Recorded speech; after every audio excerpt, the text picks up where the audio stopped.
ગુજરાત 18 લાઈવમાં આપનું સ્વાગત છે। હઝરત સૈયદના શહીદ પીર દાદાનો ઉર્સ શરીફ ઉજવાયો।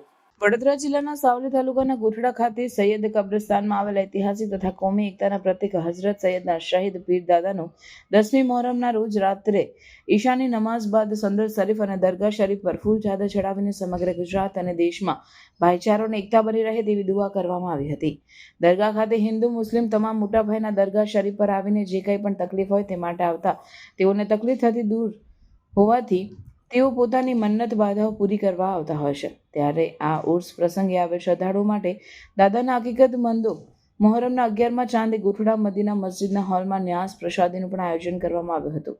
દાદાના મુરીદીન આસ્થા ધરાવતા શ્રદ્ધાળુઓ અને આસપાસના વિસ્તારના લોકો આ ઉર્સ પ્રસંગે હાજરી આપી ધન્યતા અનુભવી હતી। આ પ્રસંગે સૈયદ નિયામત અલી બાપુ, સૈયદ સાદિક અલી બાપુ ગૌરવાવાળા અને ગામના તમામ મુસ્લિમ આગેવાનો, ટ્રસ્ટીઓ, મૌલાના હઝરુદ્દીન અશરફી તેમજ મૌલાના અબ્દુલ હલીમ ઉપસ્થિત રહ્યા હતા।